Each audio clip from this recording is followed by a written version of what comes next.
Welcome to Afrique Today. My name is Alain Pierre, and today is Sunday guest. Like every Sunday, we have a new guest. You can watch Afrique Today on 4 platforms: Facebook, YouTube, Twitter, and our website www.afriquetoday.com. And if you watch us from Centreville, just go ahead, download Afrique Today apps, and you will be able to watch us live. I have the honor to have here my new guest is Mary Henrietta. She's the coordinator for Watch Democracy Grow organization. Welcome to Afrique Today. Thank you, Alan. Thank you for having me. Very happy to have you today. Thank you. I'm glad to be here. What is Watch Democracy Grow all about? Watch Democracy Grow is a non-profit organization, non-partisan. It was started in 2016 after the Obama summit in 2015 in Ethiopia, where he argued a lot of African people and African leaders that Africa does not need strong men, but actually needs strong institutions.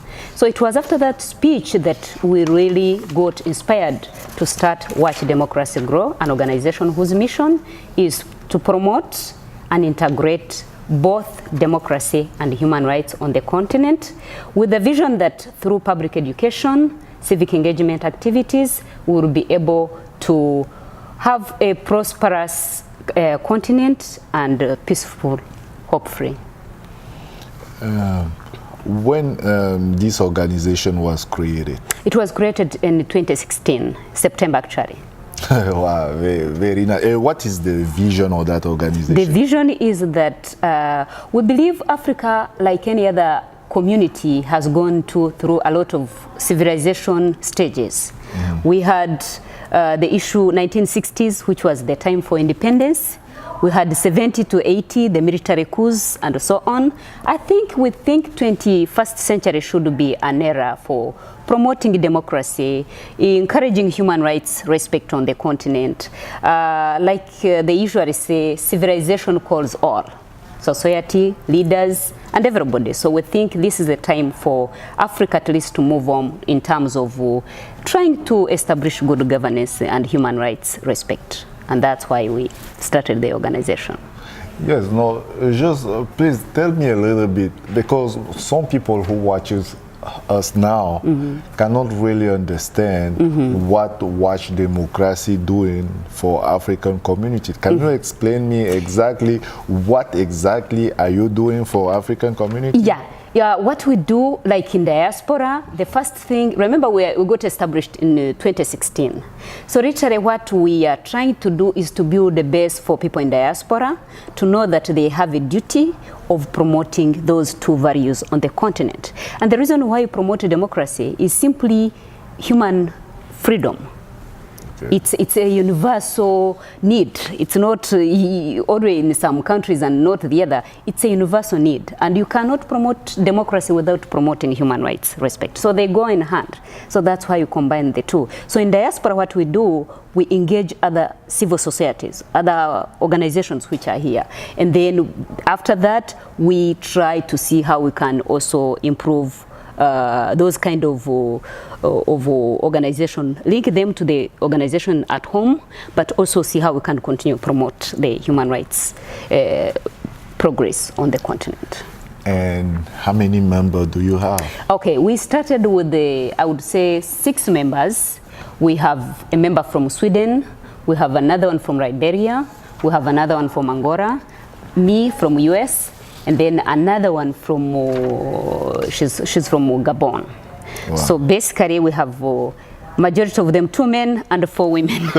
So that is another Watch Democracy Grow. Yes, and the name is very interesting because it's a Watch Democracy Grow. It's very interesting. How you found that name? How you create that? In the real sense, Watch Democracy Grow starts at the notion of we have to evaluate how democracy is taking root on the continent. In other words, evaluate how democracy is taking root on the continent. Because there is a possibility of promoting, but integration has been a challenge on the continent, really. So the aim is how do we monitor, how do we evaluate, where it has failed, what do we do? Because it is a process. Democracy is a process. It's not something that goes like overnight. But how do we, for example, what we do, we give incentives to the countries which are really trying to stay on the path by recognizing the leaders. For example, we had Liberia, where the leader just simply handed over power peacefully. We had, by the way, even Zimbabwe, where we would say, well, that one was a glitch, but at least there was a peaceful transfer of power. We had countries like Kenya, where we have sitting president with even, you see, the history about Africa is that we always believe that when a leader comes in, the other one should go to ICC or somewhere, leave the country. We are trying to even end that culture, whereby if a leader has served the country, let him be part of, is the legacy he has made for that country. And on that one, we usually give a credit to Emerson Mnangagwa for having even allowed President Mugabe to be in the country. So we are trying to end that culture of a leader serving and in a second he's in the ICC. You know, it's inhuman in a way. Okay, I have another question, is because I read a little bit about what your organization is doing, and another question I have, another thing you're doing, you try to reduce the problem of refugee crisis. How you do that? Okay, the issue of, you first ask yourself, how does the issue of refugee crisis come? Yeah, okay. 99% it comes because whenever we have a change in the leadership, those who were already in the old government, on the previous government, they will run away from the country. That is number one. Number two, ethnicity issues.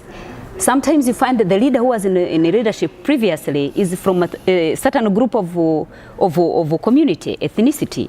And then those ones who are not in the power, they will leave the country because it is no longer, they are no longer into favorable condition in terms of the government. So what we are trying to do is to create democracy, promotes tolerance, promotes freedom of opinion. How do we teach community to know that my opinion, I shouldn't be persecuted because of my opinion, you shouldn't be persecuted because of your opinion? How do we teach at least leaders to know that whenever they are coming into power, they are there for the whole community? Literally, the issue of refugees comes, it's a political cause, it has a political root cause, as opposed to other factors. Okay, before I ask you my last question, I have another question for you. I know last Friday you held a New Year party for African community. What was the purpose of that event? Thank you, Alan. The purpose of that event was to bring together all civil society organizations. It was actually organized by Watch Democracy Grow, Sons and Daughters of Africa, and Jackent International. Both of those organizations promote African unity and African heritage. And when we are talking of promoting democracy, we cannot forget that it is going to be done by the people, the Africans themselves, including even other factors. But the role of Africans ourselves is very vital. And you cannot do a lot if you don't have unity from all of them. So what we did was to get an event that will bring all of us together, come up with a good New Year's resolution for the continent, which was to double effort in terms of network, in terms of investment, in terms of engaging all the people, including our academians. We have a lot of people who finish school here and they don't want to go back because they are like, the place is not going to be as really as incentive in terms of worthiness of what they've started and what they would be able to get So we are trying to see how do we engage them and how do we also make Africa really a suitable place for that kind of group of people so that they go and develop their country. So we have usually a platform where we invite all the African academians. They come and give lectures. We believe they have a lot of talents. They can improve our youth. They can impact their community. Thank you so much. I know you all only exist in 1 year. You have 1 year, right? Or 2 years. 2 years, okay. In 2 years, you have already some partner. Which partner you have? We are partnering with the different organizations. We have USAID. We are trying to see what we can do with even other organizations expand. We have Friends of Angola aboard. We have Afrique Today as part of our partnership. We have yesterday we got a little bit of a collaboration with the Montgomery African Affairs group. So we are a growing team, and so far people are appreciating what we are doing. So we are looking forward to keeping rolling the ball for the next year. Tell us a little bit more about your partnership with Afrique Today. The Africa Today, we are partnering because of two things. It is a company which is broadcasting. The audience is Africans, as opposed to CNN, which is only engaging a few demographic. The Africa Today engage the audience. Today, the audiences are Africans who are our targeted audience. So that's why we are getting a partnership and also trying to encourage our own to own business. If Africa Today is trying to broadcast and is broadcasting African news, let us also try to encourage that mainstream in terms of investing and investing in our people too. Okay, thank you. Thank you so much for your time. I know it wasn't easy to have you today. No, we have this interview. No, before I let you go, I will say thank you to everyone who watching us. And I remember everyone that you held a New Year party last Friday. And we had an interview with a lot of doctors. Oh, yeah. And we want to give you an opportunity to watch that event right now. This will be happen just after the break. Thank you so much to be with me. You are most welcome. See you maybe next time. All right. See you. Thank you. Okay, just stay tuned, please, and just stay online, because right now, after the break, you will see the Diaspora New Year party held by Watch Democracy Grow. Stay tuned. See you next time. Bye.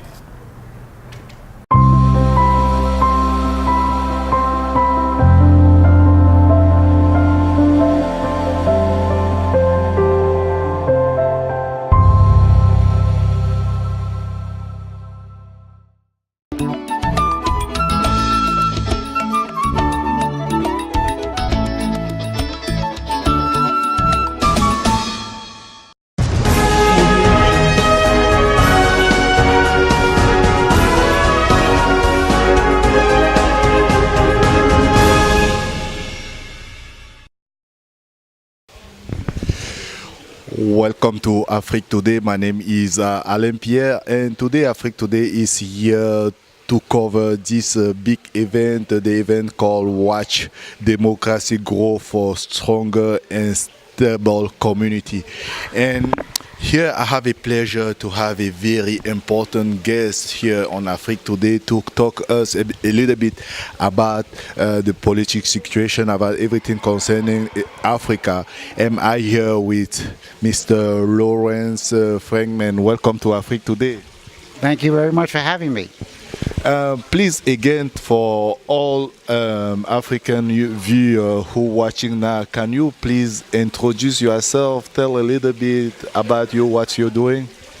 Okay, I'm a political economic analyst for Africa. I have my own website. I do writing, research. I teach African history at some colleges in Maryland. And I recently, in 2014, was made the vice chairman of the Scientific International Committee advising the Lake Chad Basin Commission. 30 years now I've been involved in Africa, mainly proposing infrastructure development projects and trying to provide countries with alternatives to promote economic growth. My biggest project, which I've been involved most recently in Nigeria, is to refurbish the shrinking Lake Chad. And this is a big project called Diaspora that I've been advocating for about 20 years, which is now finally getting support from the Nigerian government. Okay, and today you here to this big event. Can you tell us what are you here today? Well, I've been working with Henrietta in building this group, and my contribution to the organization is to discuss ideas that will help build up African economies in terms of infrastructure and rail development, energy development, water development, and I bring in an international strategic perspective to our discussions. Okay, that means you help African economy to grow, and how you do that? Well, I propose. I'm an idea man, and so I propose to various countries and people in various countries, both in the United States and on the continent, projects that they should adopt, and I give them analysis of what areas that they should focus their expenditures in. I've had some collaboration, as I say, with the Nigerian government, the Ethiopian government. I appreciate a lot. I think under the leadership of the former Prime Minister, Meles Zenawi, they've adopted some excellent growth policies for the country. So I provide ideas and research and writing for Africa, and that's my contribution. Well, it's very important. And I also know in your biography you are also member of AFRICOM. What is AFRICOM? AFRICOM. Yes, AFRICOM. Yes. AFRICOM was the set up by George Bush, the younger, 43rd W. Bush. And it was set up to have a separate military command for the continent. Up to that point, Africa had been divided under other military commands. European Command, Southern Command. So under President Bush, he set up a separate command, military command structure for Africa in 2010. And it was headed by General Kip Ward. Basically, I was asked to come out and participate with some other people in a private discussion where you couldn't mention names and discussing the policies of Africa and what we needed to do. And my advice to the group then was that if we did not work to promote more economic development, then we would suffer the consequences of having large numbers of unemployed youth, and this would be used to recruit to extremist organizations.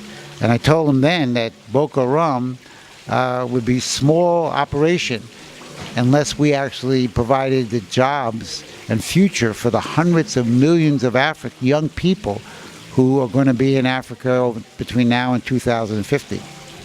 Wow, we very appreciate everything you're doing for Africa, and thank you to be with me today. And you see, you know, Africa Today is an online TV channel who also support African community. And what do you think about that kind of technology we just implement for African community?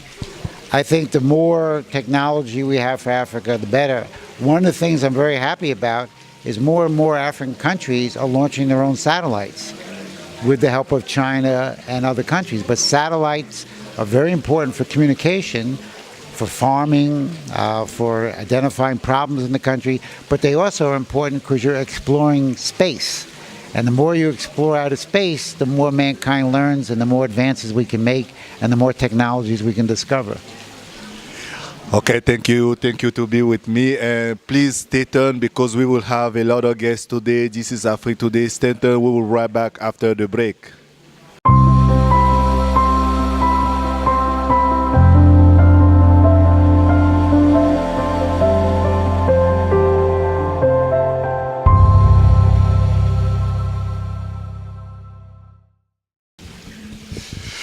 Welcome back to Africa Today. Is still Africa Today. Like I say, Africa Today is here to this big event. The theme of this event is Watch Democracy Grow for Stronger and Stable Community.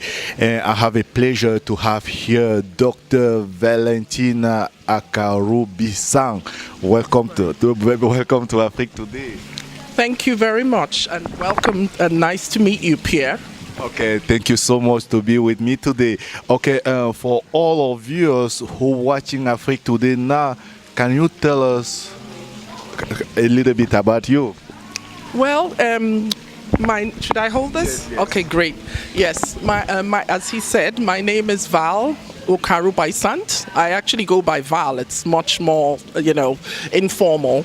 And I'm a global corporate governance professional. And I actually work on different sectors, economic development, trade, and also infrastructure development issues. So that's basically what I do. And governance actually, has to do with community engagement issues, stakeholder participation issues, risk prevention, risk assessment issues, especially in those sectors. And governance is actually at the crux of Africa's problems. So that's why I got involved in that area. And I'm very pleased to be here today. Okay, we know today is a very big event, and today I think we will talk a little bit about democracy in Africa and about a lot of stuff. And what are you here today? Well, today I'm here as an honored guest speaker, and I'll be making a presentation on AGOA, which is the Africa Growth and Opportunity Act, which was passed by Congress, U.S. Congress in the year 2000, and it was also signed by President Clinton in that same year. So it had bipartisan support from the US. So I'll be talking about the pros and cons of AGOA and looking at how to make sure that African countries actually maximize AGOA benefits. Okay? Okay, you are a doctor, you participate at a lot of stuff, and you also participate at Africa economic growth. How you do that? How I participate? Yes. In terms of my background so far? Yes, I actually teach business and international courses now, and I try to emphasize governance. But in terms of my past work experience, I worked at the World Bank and also on the board of several organizations. So when I worked at the World Bank years ago, I actually worked on institutional legal frameworks of so many projects, so that I was called sort of an institutional specialist, a governance specialist for so many years. And so I've actually utilized that experience in my teaching, which I do now at Catholic University of America. And I also have several years of experience teaching at George Washington, the Elliott School of International Affairs. Wow, this is very interesting. I know I see here in your biography you are a doctor of science of law from Stanford Law School. Stanford Law School. And you also have a master in international relations. You know, this is very powerful because a lot of African people think a woman cannot be successful. What you can say to young women, African women who also want to become like you? Well, I'm actually humbled that you think I'm unique, because I think, in terms of my background, what I would say to a young African, I mean, there are quite a number of, we've come a long way, let me put it that way, and I think a lot of other women paved the way to give me an opportunity. My mom, of course, was a role model, my late mom, and I think what it is that don't give up. You can do it wherever you are. I actually didn't mention, but I write a lot in the area of governance, and also as it affects gender issues too. And I think that, like I said, I'm quite optimistic. And don't give up, and seek role models, not just women, but also men out there who would mentor you and lead you in the right path. And there's nothing you can't achieve. I have a daughter, of course, and I have high expectations of her. And I think don't give up your role, your feminine role as a woman, but at the same time know that we and men, we are equal but different. That's what it's all about. So it's all about mutual respect between us and men, and not trying to take the role of being a man, but at the same time making sure that you respect yourself and you achieve the highest potential, because there's nothing that we want to do that we can't do by the power of God. I'm also a believer in God, so I would, I'm not trying to convert you, but know that with the power of the Almighty, you can achieve a lot. Okay, thank you so much for that. And my last question, I forget to ask you in the beginning, where are you from? Oh, okay. Yes, I'm Nigerian. I'm also a naturalized U.S. citizen, but from Nigeria. Okay, because that we know in African community, sometimes they don't go together. They cannot do something together. It's very difficult to sit down together and make something powerful. What kind of answer you can say to that people that maybe it's better to understand more you work together, more you can grow? How you can do that? In other words, you're asking about cooperation between Africans. Yes. And how that should be done. Yes. Well, this is a forum that actually encourages that. At this forum, I think, are you asking in terms of how can we encourage more cooperative arrangements through forums like this, through social gatherings?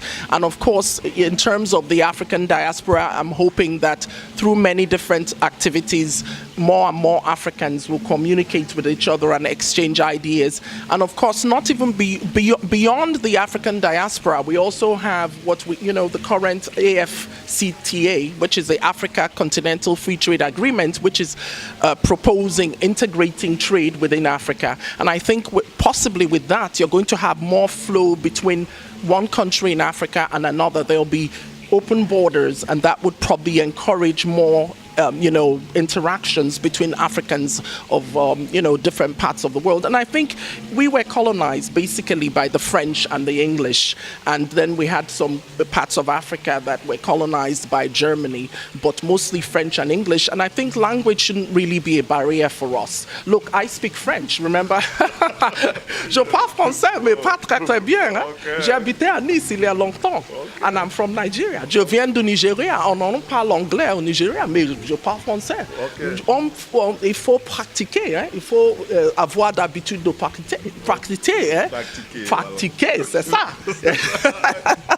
So you see, I'm Nigerian, but I speak French, and so the language barrier should not really pose an obstacle to our communications. And I think with more communications exchange, maybe students going to different universities, and maybe from Nigeria going to Cote d'Ivoire, and Cote d'Ivoire going to Nigeria, that could actually enhance relations between all the different countries in Africa. Yeah. Thank you so much, Doctor. With me was Dr. Valentina Akaorubis-Zhang.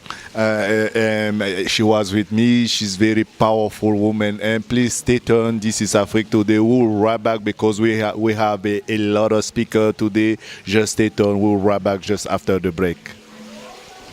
Thank you.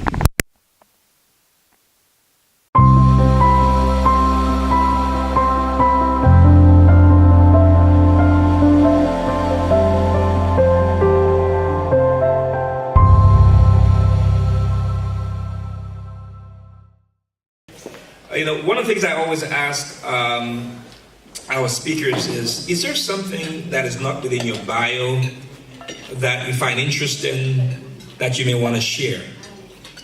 And so, again, it was intimated to me, but part of my intel I must share with you. You would know that Dr. Bissant, Okaro Bissant, was a former model. And she also had the wonderful pleasure and honor of being an actor or participating in I think a piece that was done by the late Mr. Prince, the one and only. So with that, let me introduce you. Please help me in welcoming Dr. Valentino Okaro Bissant. Thank you for that wonderful introduction. I'm really humbled.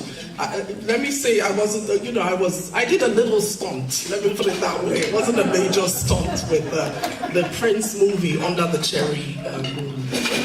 years ago in Nice, and the modeling was just a small stunt because, of course, my parents wouldn't let me be a model, and I wouldn't even want to, endeavor to go in that route. But thanks, that's a wonderful introduction.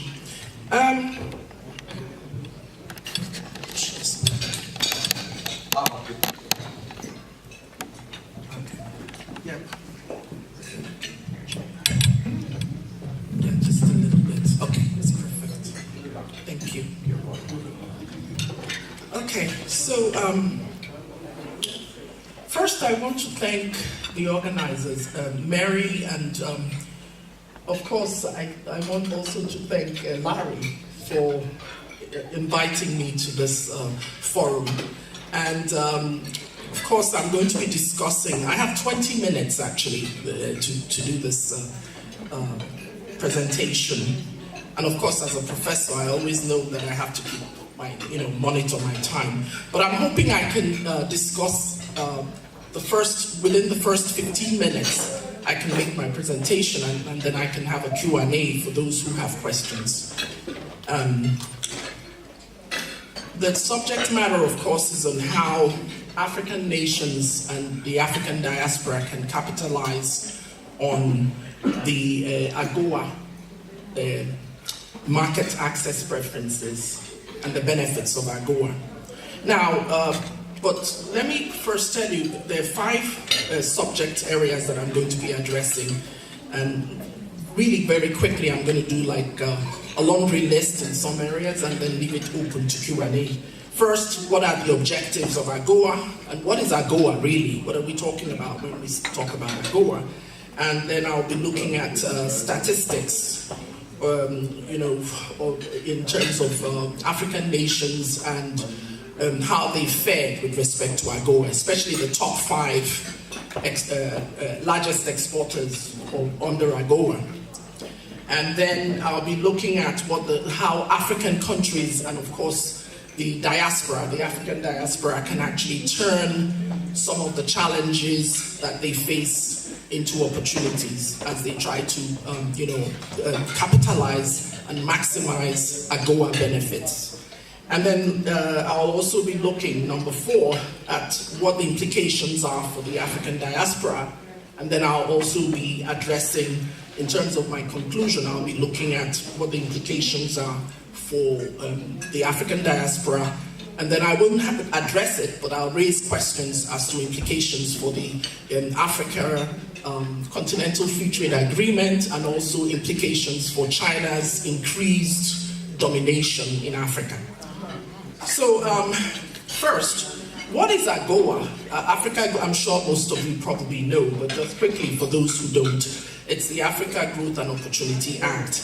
And it was actually passed by Congress, US GOP Congress, Republican Congress, passed it in the year 2000. And then it was signed by a Democrat, President Clinton. So it had bipartisan support and still does.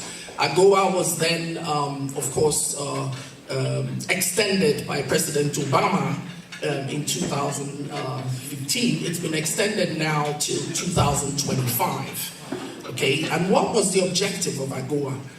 The Africa Growth Opportunity Act's objective was to promote trade between US and African countries. Okay, and one may ask, is AGOA aid?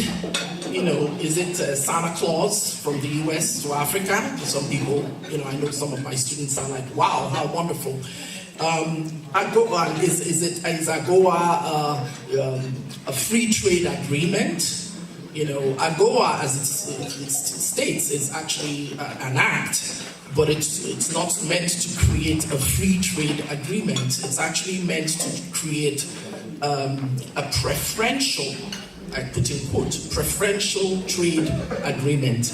There's a difference between a free trade agreement and a preferential trade agreement, because with respect to a preferential trade agreement, it's meant to, what the US does is that they use the AGOA as a means to influence African nations, in terms of making sure that they abide by rule of law, and they have open markets. So it's used. They have what you call preferential,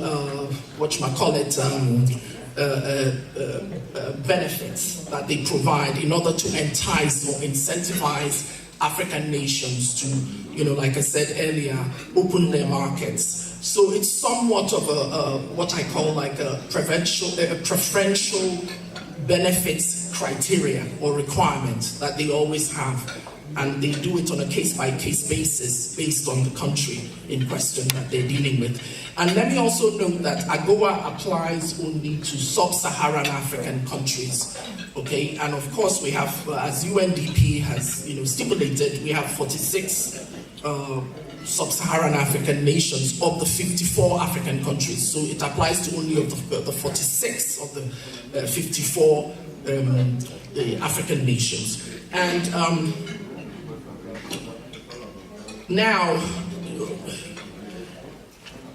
one may ask, how many products are affected with respect to the duty-free preferential benefits that the US provides to African nations?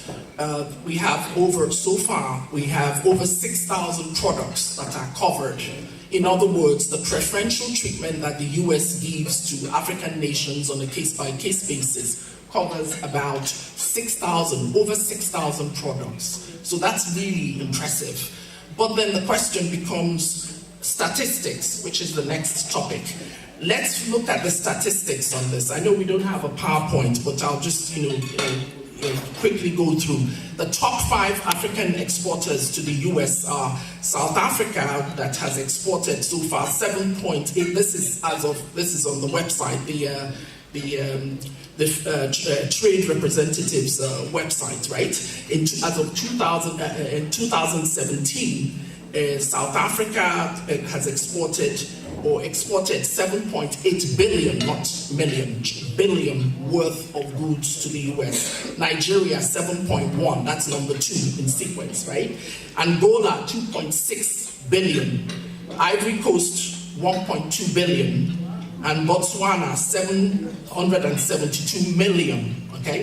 So you have these 5 countries, they are the largest exporters to the United States, right? But then you may be thinking, how about Kenya? Because I'm sure a lot of people have seen textiles from Kenya. Within these 5 exporters really have exported. Most people might ask, what is the unifying factor or the common factor amongst these countries? Extractive industries. These are in areas of, in terms of the top export categories, you have precious metals and stone, and of course your guess is as good as mine, and I know it's, common sense dictates that that's most likely from places like Angola and South Africa. And then you have, of course, cocoa, that's why you had Cote d'Ivoire, 1.2 billion. And then you have vehicles, of course, 1.2 billion, that's mostly, I'm sure, from South Africa. Iron and steel, South Africa, right? And then you have Nigeria, mineral fuels. Nigeria has petroleum, so that's 11.2 billion, that's a lot, okay? Now, in terms of balance of payments, when you look at exports to the US, the question becomes, how about exports from the US to Africa? US also exports to a number of African countries. Some of those we have discussed earlier. So Nigeria is included, South Africa, but there's also Ghana, there's Ethiopia, and Angola. Okay, and this is all from the U.S. Trade Representative's office. Now, to facilitate the process, because we don't have enough time, I want to make sure that I, keep within the time allotted to me. There is, and I think scholars and pundits out there have argued that AGOA serves U.S. national interest and also U.S. security interest in terms of the countries that they go to, and also US using it as a process to influence, as I mentioned earlier, Africa's ability to and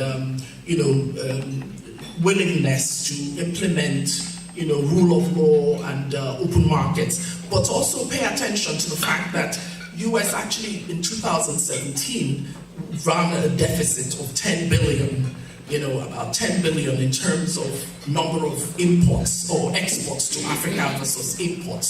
So it actually had a deficit on that one. But there's also an argument that in terms of the total amount of imports into the US, African imports into the US is only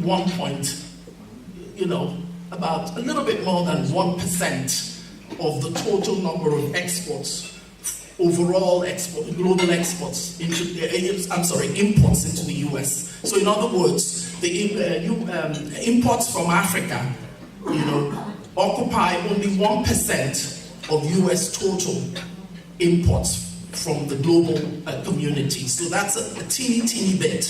But having said that, like I said earlier, they're also running a deficit, $10 billion deficit in terms of the number of exports into African nations versus imports into the United States. Now, the next subject matter, given the exigencies of what we have now, which is that we can safely say that Africa has benefited to a certain extent from the AGOA in terms of volumes of exports, especially in the extractive industry. Does that answer our question as to the benefits of AGOA and how great it is for Africa? We still have a lot of countries in Africa that are lagging behind, that need to catch up, and even countries that are exporting to the United States, like for instance, Nigeria needs to go beyond its oil industry to look at agribusiness and other aspects, the non-oil sector.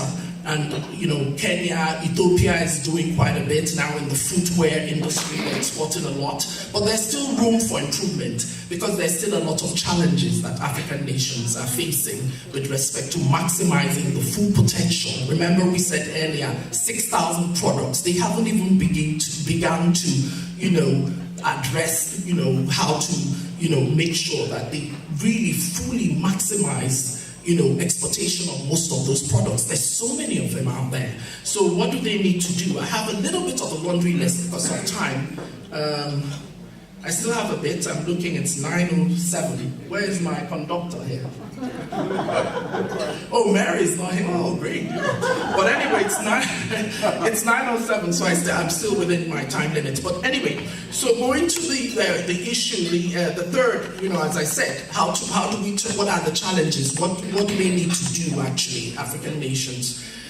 My laundry list has to do with the first thing, looking at it from the point of view of the US, implementing, making sure they continue to implement rule of law and open market policies so as to qualify for AGOA market access, okay? Now, let's look at it from the point of view of African countries. What do they need to do too, okay? It's a tough one because one of the things as I look at AGOA and how ambitious it looks to an average African, what do we do? How do we tap into this market? The first thing on a macroeconomic level for governments to do is that they need to provide a cost-effective, I have a three-pronged approach that I've used, but I'm going to break it down, okay? It has to be cost-effective, it has to be technology-based, it has to be also what I call, I don't want to use too much verbosity, but I talk about having an approach that, here, it's, people use this terminology now, but I'm not sure, when we open it up for conversation, maybe some economists here can discuss that with me. Transformational economies is what I'm talking about. So we need an approach that is cost-effective and also has technology-based, and it's all strategy, and is also applies transformational economies. And I think that they need to address also the aspect of, the mass youth unemployment crisis that Africa is currently facing. So on the question of cost effectiveness, reducing major cost drivers is what I call it. In other words, the cost of the factors of production, because when you're talking about trade, this is common sense introduction to what they call economics 101. Factors of production, labor, right, capital, land, but infrastructure. That's the technology based. So critical. Without having a developed infrastructure system, just forget about it. Let's just all go home and forget about dreaming about those, meeting your whatever AGOA, market access. Because right now what we have is a situation where most African nations, are lagging behind in terms of access to basic water, electricity, roads, very critical. Affordable infrastructure, because that feeds into production. You can't really run a factory without having those, a sound, reliable, affordable infrastructure. I'm not pushing for subsidies, because now some will say, that's going to affect competitiveness. But you have to have that cost effectiveness with respect to those factors of production.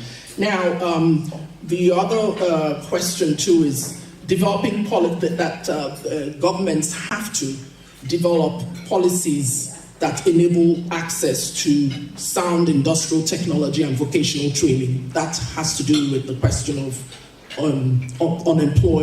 mass unemployed youth. They need to be, the energies should be channeled to working in factories, working in agribusiness, working in farms and all.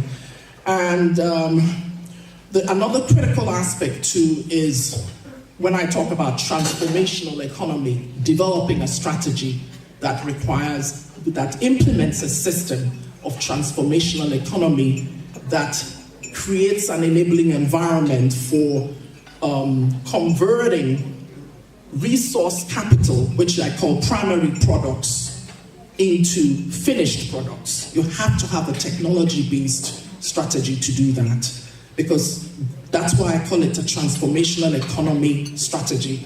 It's a total overhaul, because Africa has been involved so far in, primary products, exportation of cocoa. Look at all the extractive industries. Why? But there's hope, because currently Côte d'Ivoire and Ghana are now looking into developing policies that are enabling the local industries to turn cocoa into chocolate. Nigeria is also looking into not just Dangote alone, but oil, petroleum, primary products into soap and all those, other alternative products.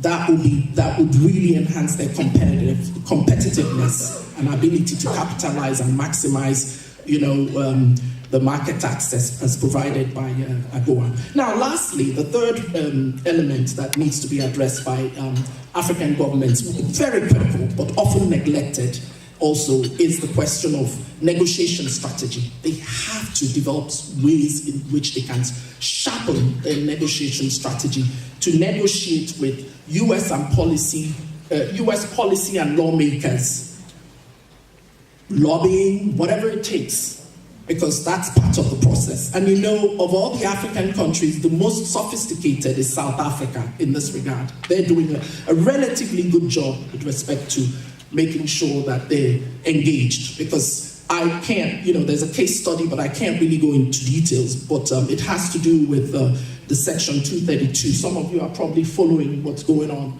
with the Section 232 Trade Expansion Act of the US that allows trade measures against imports that threaten US national security, which is why Trump imposed those measures against China, and which also implicated South Africa, because guess what? South Africa exports steel and aluminium into the United States. So the South Africans were involved in lobbying to make sure that they were not affected to the extent that they could not be affected. So these are very critical areas that we need to, the African governments need to. So I know there's a lot of African diaspora. What are the implications for the role of African diaspora in all this, right? You're all excited to hear what the implications are. Some of you are probably already doing it, but I just want to rub it in a little bit. You could participate, if you have an NGO, or, you could participate in advocacy, you could be doing some lobbying, following up on your country and what's going on, because it takes that, that process is very critical. Let me give you an example. For instance, just recently, Rwanda, it's one of those things, but it happened within the textile industry. It just so happened that Rwanda decided to impose duties on importation of second-hand clothing. It's the U.S. is allowed to, and it was Congress that granted the U.S. president that right. When they signed AGOA into law, the U.S. can actually enforce what you call the preferential benefits requirement against any country that violates the rule of law or does not have open markets. In other words, the Trump administration in this case viewed Rwanda's behavior as protectionism because they were preventing US products, garments from coming into Rwanda. But Rwanda's reason for doing it was because it was affecting the local industry, the second-hand clothing. Believe me, African nations all over, they're importing second-hand, not just Rwanda alone, second-hand because of the poverty levels. So it had an impact on local industry. So anyway, based on that, currently, at the last time I checked, they haven't lifted it. So currently, the duties, the free duty and free tariffs, or not so much free, but lower tariffs that were imposed or granted, or benefits granted to Rwanda was lifted. Okay, so I still have 5 minutes. It's 9:15. I'm checking. That will allow for a few questions. Okay. Oh yeah, I know. Thank you for telling me. Yes, that's good. Yes, I know. I said I wanted to. Yeah. So moving on, so those are the kinds of situations that would warrant maybe some lobbying and on behalf of Rwanda in DC to make sure that maybe they regain those benefits that have been denied to them, right? The country in question. It's not just unique to Rwanda, but I give that as a... Mary, you're from Rwanda, so you're you invited me, so I've given you this piece of information, so that's nice. But anyway, in terms of implications, that's a role that the members of the African diaspora can play, lobbying. You could also decide that you want to set up your business as an entrepreneur. So there are formalities for that. And that would require going back to your country to get revenue to the customs and revenue authorities. You would also, of course, I wouldn't forget this because it's very important. The USAID has hubs, 3 hubs in Africa. That's probably your starting point, because if you want to go, like for West Africa, it's in Ghana. The USAID West Africa hub is based in Accra, Ghana. The USAID Southern Africa hub is based in South Africa, Pretoria, South Africa. And then the USAID Eastern Africa hub is based in Nairobi, Kenya. So they've done quite a lot. I mean, they've contributed so far in terms of support. From 2010 to 2018, the hubs created 46,000 jobs, right? That might seem like a little bit, but that's quite a lot. I mean, 1 job is good enough for me, actually. And they've also supported, I would say, they provide logistics, financial, and technical support to those interested, traders, people that are interested in trading and entrepreneurs and all. So they're doing quite well. And they contributed 4.07 billion worth of AGOA exports from Africa. And 491.5 million of that amount was from USAID hub-supported companies. Okay, so you may want to go, depending on your region, go to the office and talk to them about, but also about your interest or whatever. Hopefully you would have set up a company and you would want to set it up and incorporate it in the country, maybe some in Africa where you want to, export from. And then you also want to get additional information about the AGOA product eligibility, the rules of origin, benefits, and market access. You want to get as much information. Hopefully I have inspired some of you to maybe jump in and, decide what you want to, if you want to get into this area and, be involved in trading and stuff, and exports into the US. There are a number of documents that you would need to obtain, like the bill of lading, AGOA certificate of origin, standards of certificate manufacturers, certificate for AGOA visa, and if it's a plant, then it's phytosanitary certificate. There are a number of things, yeah? So, in conclusion, I would think that AGOA has been beneficial, I think, to Africa as a whole, but it depends on Africa's ability to really capitalize on what it has and to make sure that it can improve its capacity to really fully utilize and maximize those benefits, and maybe overcome the challenges that I listed earlier. That would really be very useful. And of course, use the youth, very, very critical. Human capital development and turning the primary products to finished products, what I call transformational economy, very critical to the process. Now, please, any questions? I know I have only 2 minutes for questions because I used them. Yes. Could you talk a little bit about China's? Can you tell me who you are? Then I know. Are you a business person? I am a small business person in Washington, D.C. I work with children, well, primarily teenagers, and making sure that they at-risk youth, making sure that they have an opportunity. Sure. My name is Jackie Carter. I work for a small nonprofit in Washington, D.C., and we do youth development, making sure that at-risk teenagers have employment. So I'm wondering if you could talk a little bit about China's impact in Africa, and as it relates specifically to the textile market and the and employment.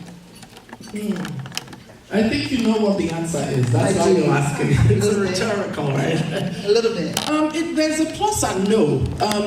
I always go back to this, that it's not about what China does, or it's not about what an external force, mainstream, emerging donor, whatever it is, it's not about what they do in Africa. It's about what Africans want to do for themselves in Africa that matters. And when I talk about leadership in Africa, it's not even so much about the leadership in Africa. Who is the leader? It's the people. I say we're very lazy constituents. That's how I put it. Lazy constituents in Africa. Okay, because who's leadership? So yes, I know where you're going with that in terms of the question, allegations about Chinese workers being used more than local workers. And, like there's a police force now in Zambia. China has its own police force.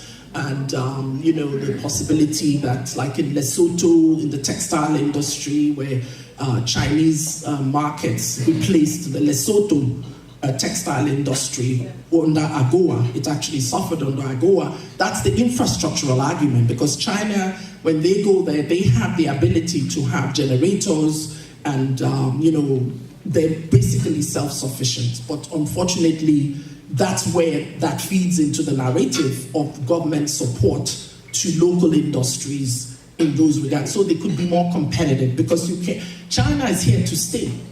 And in a way, there's nothing we can, really do about it. But we could actually take fair advantage of China's intervention in Africa as a yardstick or bargaining tool when we're negotiating with mainstream donors. We say, hey, China offered us this. For instance, China doesn't have governance restrictions. So some African governments prefer that.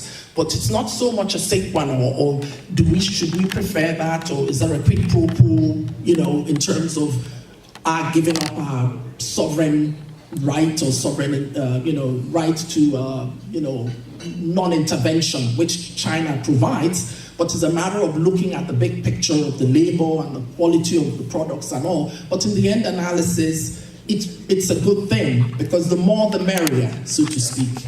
Yeah. I saw one hand up over there. Yes. Try to understand is, of course, what you are saying is one part of story as an African from Cameroon, Central Africa.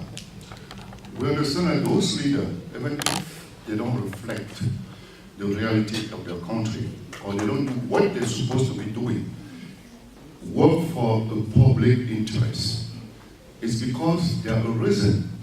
And the US, they understand that very well. You said, I'm going to take a very simple example. We have an Ivory Coast, and you were talking about Ivory Coast. We have a president, Babo, which is in Belgium prison for a couple of years. Why? Because when he took power, he decided to defend the interests of his country. But guess what? We understand that in Central Africa, as a president elected, when you're not ready to defend 200% of French interests, you're out of the power. They're going to kick you out. And then if the US try to push the policy, it's at a certain level, they will play the game. And we understand, all of us, that at the end of the day, the US always play a French interest at that stage. I'm going to take one more example. We have a World Bank. There was this Cameroonian working on this special project of mine in Cameroon. And he was defending the Cameroonian interests. But for some reason, all the billion money going into the project, we will never get there. When Mr. Strauss-Kahn was the president of the International Monetary Fund, guess what? They kicked him out. And he's in the High Court in US. And they still struggle to take the decision. Doing the right thing is what you're trying to say. He was doing the right thing to defend the Cameroonian. But the Cameroonian government, because he was an advisor of the board, they kicked him out. And he sued the World Bank. He's in the High Court right now. But he don't take a decision. But what you are saying, you're right. But guess what? At the end of the day, when Africans want to stand by African interests, it never works. Because when we are talking about Central Africa, France is there. What about the France CFA currency? France always fight. They control the France CFA and they provide 5% as a loan to the African Central Africa. This is very unfair. But guess what? The US doesn't defend that. The US doesn't defend the African countries against French, is what you're saying? No, I'm talking that at the end of the day, Yes. the UN always defend their relationship with France and all the Occidental countries. And I took an example with Ivory Coast, as we were talking about. Yes. They kicked Gbagbo out for no reason, Yes. because he was there to defend Ivory Coast's interests. He didn't want the France CFA anymore, which is very dangerous. So your question is it sort of a I'm trying commentary, to or you're understand asking where what is we the do US about that? position, a real position, if we are there to speak about collaboration and help those countries who is not strong enough to defend their interests. Because at the same time, we want them to improve. At the same time, we're criticizing a leader of those countries. But we understand that those leaders, they have a limited power to fight the French or Belgium or who manage Congo Brazzaville or Congo Kinshasa. My brother. Okay, yes. Here, I'll take that. So basically, you offer the triple or the quadruple barrel in terms of the question. It's very Yes. loaded. Yes. One thing I will assure you He has is a that question. One more. Can I take we cannot do one more, only because we have to respect the rest of the program. But I want to tell you that, first of all, we want to thank It's a very, Dr. Okoro. Can I just give him a quick response, please? I'm a very It would take pleased 30 with the seconds, commentary. please. It will 30 take 30 seconds. seconds. This is the nature of when you talk about what you're saying with the French intervention and, in Central African Republic. Then you talk about the historical dimension of colonization and all that. So it will take a long time, and it's a process. It's going to take an organic, democratic process for Africa to actually untangle the web of colonization. It's not a quick fix. Okay, so I understand where you're coming from, but it goes back again to the national interest question that I was talking about, that countries have to act in their national interest. And I know you're saying that they're acting in their national interest, but who are the people that are acting? You mentioned one person that took action and that there was no support. I think most countries are expecting the mainstream donors, like the powerful nations, to protect them. Powerful nations protect you to the extent that it's also in their own national interest. There's no Santa Claus out there, unfortunately. So that's just the bottom line. Okay, so it's all about getting your act together as a country, and maybe the African regionalization process with the the Africa Continental Free Trade Area, that's going to be happening soon, hopefully, because I think 40-something countries have signed, might actually enable some kind of uniformity and strength within Africa to be able to support each other. Because I understand what you're saying, the weaker countries probably have more problems in defending against mainstream donors than the heavier weight nations do. Okay, I hope that. Thank you. Thank you. I can answer your question later. I want to first thank our sponsors and thank the dignitaries for their presence today. Your Highness, Your Majesties, and those that have an interest in the plight of our people. During the civil rights era, I've had over 56 or 57 years in civil rights alone. Not to mention other circumstances that surround what we do in being able to find a resolve to our rights to exist. We must all look at the bottom line. What do we do in being able to change the dichotomy of Africa itself? Yeah. I heard something just recently that was so alarming to me. I read, and it angers me, not hatefully, but it angers me enough to want to do more than all of us have already done. You have to understand that your plight is not over. Right. Your plight is just beginning. Come on. We're at the precipice of where we must make economic change. I may say some things tonight that some people may be angry with, but understand me, I have no hate in my heart for any human being. I may dislike what people do, but not what race they are, what gender they are, how tall or short, fat or skinny. That's ridiculous. The colors that you have been given is what God has given you. And let somebody tell you that you're wrong for being black, white, red, brown, any color. Come on. I sat here and I'm listening tentatively at the very different organizations in this room. I'm proud that you are here tonight, but I am not proud that you have not invited other African Americans. These are your people. They look like you in every respect. You are no better than any African American. They are no better than you are. Come on.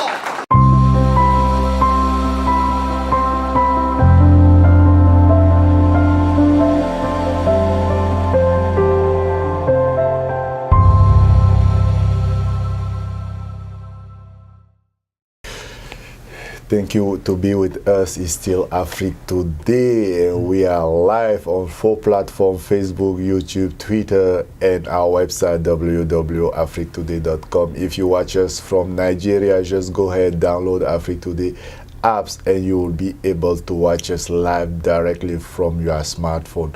I have a pleasure to have here another guest. Welcome to Africa Today. Thank you very much. Thank you for having me. Please introduce yourself to all Africa Today viewers who watch us now. Okay. I should say good afternoon or good morning wherever you are. My name is Telama Miabe. I'm a professor of mathematics at the University of the District of Columbia, and I'm also an adjunct professor at Howard University. I am the executive director of the National Congress for Democracy, which is an organization within the African diaspora that deals with issues of democracy in Africa, and we're focusing on the region of Central Africa, but particularly for Congo-Brazzaville. And so my purpose is to basically try to fight to bring democracy in Congo-Brazzaville and some of these other African countries. Yes, thank you so much for this very good introduction. We was in the big party last time. It was last Friday, and we was in the party organized by Watch Democracy Grow organization. And I think you was there. And yes. Why you decide to go to that party? Oh, okay. Well, the party was organized by Watch Democracy Grow. Yes. And the purpose of the party was, first of all, a New Year party, but it was also to bring the different organizations within the African diaspora, to bring them together, to establish networking, and to also get Africans who have different organizations to get a chance to know each other, network, and have the idea of basically networking to try to see how, as a different organization, African organization in the U.S., we can work together for the betterment of people of African descent. So that was the purpose of all of us coming together for networking purposes. Okay, for networking purposes. Yes. Okay, I know your organization also deal a little bit about democracy in Africa. And what do you think about the democracy in Africa? Well, the democracy in Africa, that's a big, difficult question to ask. Okay. I have to say that from my perspective, that economic development, sustainable economic development cannot occur if we don't have a democracy or a system of good governance. I believe that democracy and good governance are key ingredients to have sustainable development in Africa. One of the ideas that is at the center piece also of development, democracy and sustainable development, is the notion of term limits. You can see in Africa today, I think you're from Cameroon. Yes. I'm from Congo. And if you see, particularly in our small Central Africa region, where governments are changing constitutions and presidents are staying in power for a very, very long time. In my perspective, growth can only occur within the country when there is a new blood that enters into the system. That's part of what the process needs to be. When you have a president who have been in power for 40 years, 50 years, basically they are not there to necessarily work for the development of the country. They are simply there to serve their personal interest and the interest maybe of the ethnic background. Yes, I know we don't have a lot of time to speak about all of that. Maybe Yes. we will have a special, we will invite you for a special interview where you can talk more about your organization and what you do to promote democracy in Africa. And what do you think, why in Africa most of presidents stay long, and how we can change that? Okay. They stay long because our system of checks and balances are not in place. Okay. That the rule of law are not being respected. Okay. And that's why I keep on saying that democracy and good governance are key ingredients for development. And since our system of checks and balances are not in place, so what you basically have within a country is to have a president who has all three powers of the executive, from the executive, the judiciary, and the legislative. See, you have a system and balance in most democratic countries where all these systems are basically there to control the other systems, and they are independent systems of power to basically prevent that abuse of power takes place. In our African countries, what we see is that the president is the executive, is also the judiciary, and is also the legislative. So he basically has all the power, and power corrupt, and absolute power corrupt absolutely. And so this is one of the reasons why you find corruptions in most of our African countries, because our institutions are not alive. We have constitutions, but no one within those African countries, some of the African countries, not all of them, no one is there to respect the constitution.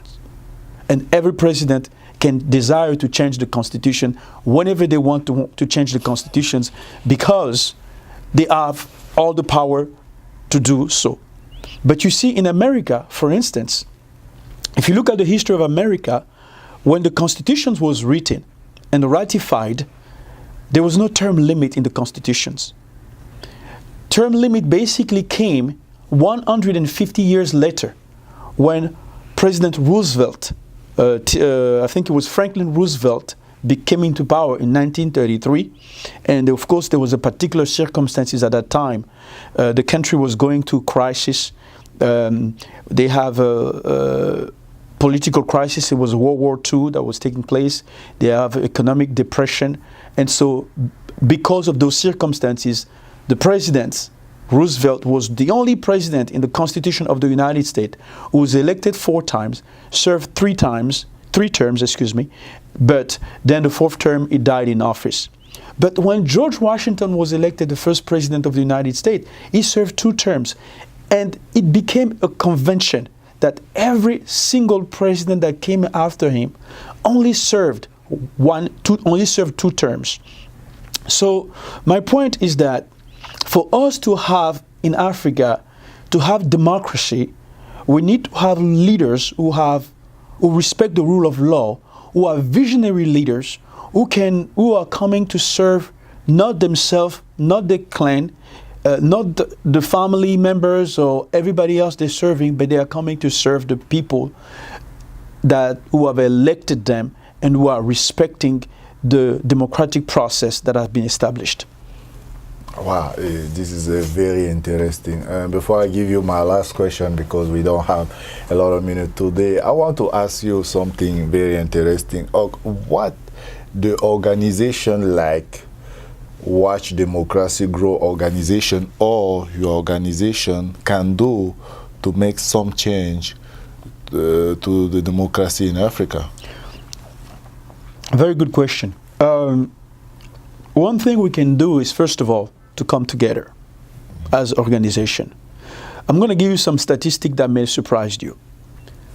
In all the immigrants that come to the United States, if you see the Chinese, or let's say the Asians, the Africans, the Europeans, and all of them, the most educated ones are the Africans. The most educated immigrants are coming in the United States are the Africans. But yet, when you look at the way the American system works, those who are the least organized to have an impact on the American political systems are the Africans. Why? Because we are not structured and we are not organized and we don't work with each other.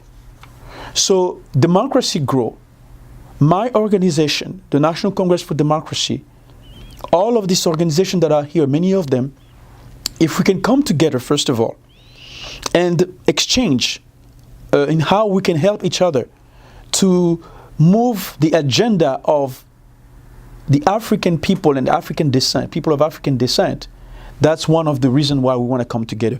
And how can we do that? Well, we can affect the political American system to basically pay attention to what is being done in Africa by some of our politicians. That one way. The other way is to put pressure from many different ways, to put pressure on the African government. There are many processes in which we can prevent, we can put pressure on the African government that are in Africa. And so all of this, there could be a strategy that we can all analyze and we can all put together in order to have, to move the agenda, the political agenda for our African countries. And so, yes, so I'm going to be brief and ask you a question this way. We can come together as African organization. We can influence the Congress. We can influence the White House. We can influence the State Department. We can influence the IMF. You know, many of our African countries are coming here to the IMF or the type of any other financial institution to try to borrow money. We can influence those organizations by being structured and organized here and by touching the right people so that we can, although we are outside of the country, of our own countries, but we can influence in some of the decision to an extent on what is being done in our African countries.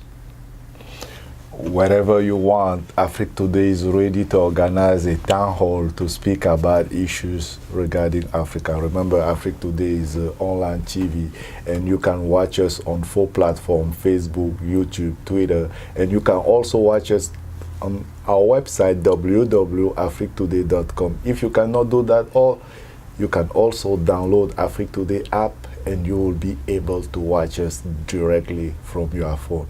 Please download our app and you will watch everything live from your phone. Okay, my last question is not concerning democracy, it's concerning African people.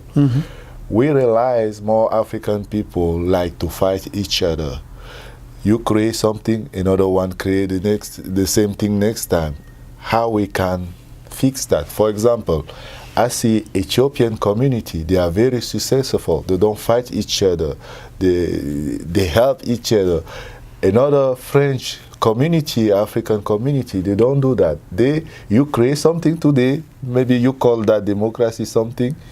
Tomorrow you have French come back, he create the same thing, they just create democracy something one. Why is that? Maybe it's why we also cannot have a democracy in Africa. That's again another very good question.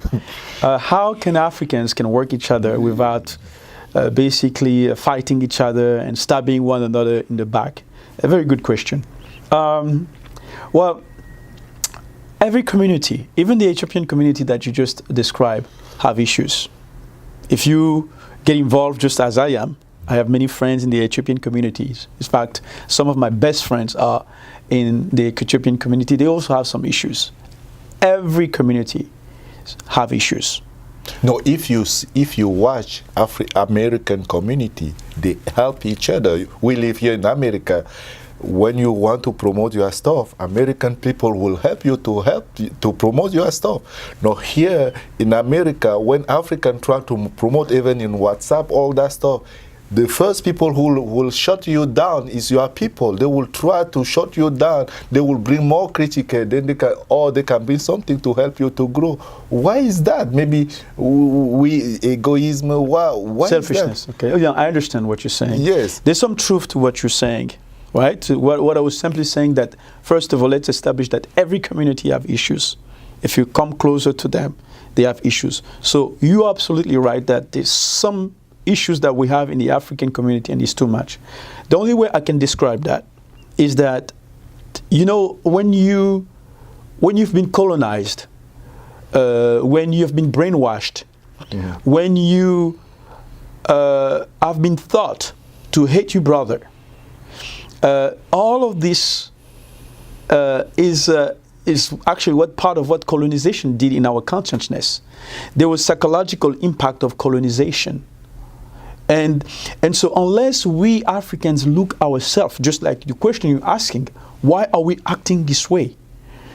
Only until we ask ourselves and do an introspection of ourselves and readjust our consciousness, our mental education, we will be acting up one against the other. And you're absolutely right to ask this question. We have countries in Africa, and those countries, if you look at one country, they're fighting between each other. Yeah. Tribal.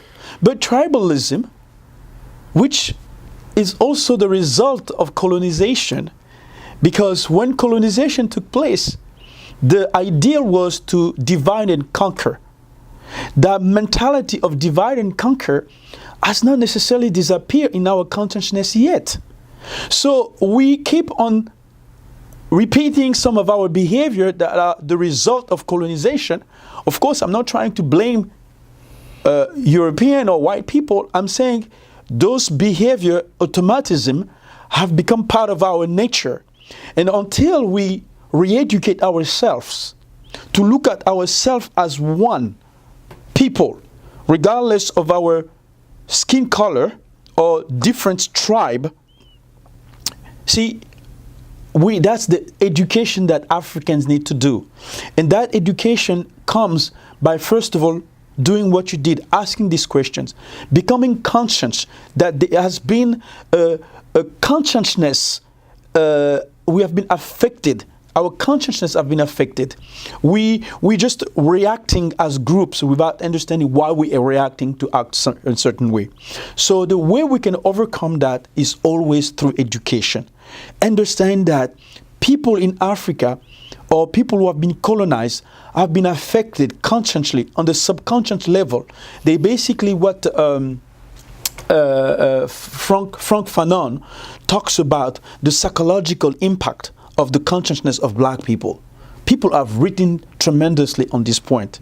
And so we as Africans who have been people who have been colonized, who have been told that we are, we have some issues, we need to look ourselves, introspect, re-educate ourselves so that we are not working against each other. And this is such an important question, is that if you look at even our leaders today, they are stealing money they're taking, they're putting where? In European banks. They are stealing money, they're putting money outside of Africa. Right? This is the behavior. So this money that is going outside of Africa, what is it doing? What is it doing? It's reinforcing European banks. And those same European banks are letting us borrow money. We are borrowing our own money from European banks that have been stolen by some of our leaders. Recently, the president of Nigeria just brought back around $20 billion. I think it's more than that. They were talking about $200 billion that has been stolen by leaders, African leaders, placed not in African banks, European banks outside of Africa, or American banks. And those same banks are the ones that are borrowing us money. So we're taking our own money out of the continent, putting them in European banks, and the European banks are letting us borrow our own money. But that is coming from where?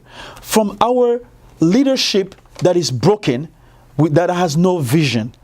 And you are right, this is a profound issue that Africans need to understand and need to resolve in order for us to grow up and improve the conditions of our people. Wow, thank you so much. What you say is very powerful. I think we will have time again to speak more about that. It's not the last time we will speak, just we don't have a lot of time today. We already have a lot of speakers today. We have Marie Henrietta. She was already there with me today. And now you're here, you try to explain about the democracy on Africa. And what is your last word to the young people who want to become politicians, who want to do the democracy in Africa? What they can do to make some change? Your last word for that. Okay. First of all, I just believe that politics is not for everybody. Okay. Unfortunately, in most of our African countries, everybody wants to get involved in politics because that is the quickest way, I guess, to make money or to move forward. But politics is actually is reserved for those who have the heart to serve. Politics should be a service to the people. People who get involved in politics, they don't get involved in politics because they want to make money and become rich or abuse their power, or because they are egocentric, self-centered, so selfish that they're just only thinking about themselves. But politicians are servants of the people. You are elected in political office to serve the people.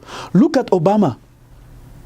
Obama, when you look at him when he entered, when he became president, 8 years later, you see how he's changed. He had 3-4 hours of sleep every day because he was working for the people.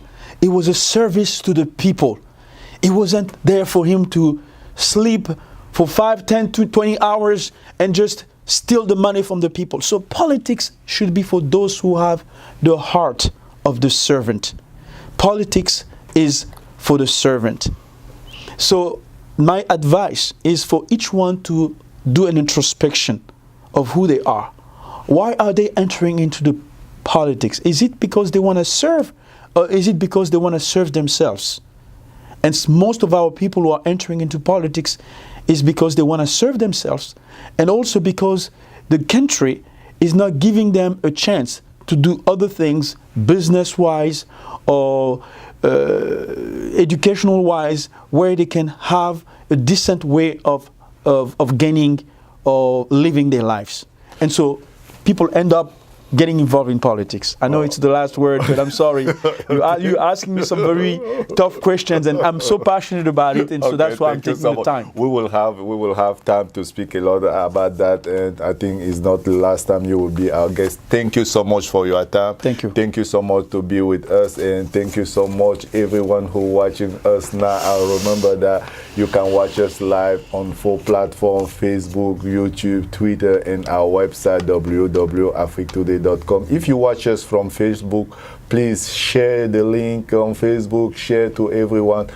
Everyone have to see this show. Oh, thank you to be with me, and see you next Sunday. Bye. Thank you. Thank you for having me. Thank you. All right.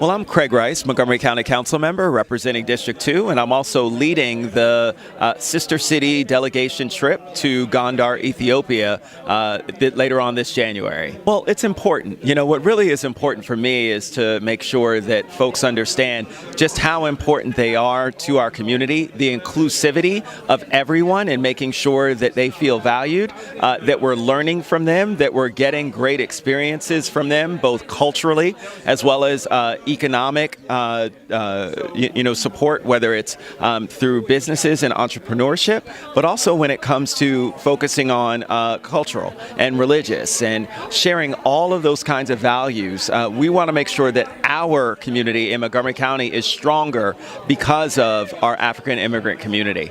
Because it's important. It's important for our African community to be successful, as it is with everyone here in Montgomery County. What we oftentimes see, however, is we're not giving all the support to a lot of our immigrant communities that we need to, and so we need to do a better job of that. But part of that comes through a better understanding of their culture and the needs that they have. And so having a great trip like this, where we get to go to Ethiopia and understand more and learn more and be able to build those bridges, will help us to make sure that we're including our African immigrant community when it comes to making a lot of these decisions and setting up a lot of these policies to help people become even more successful.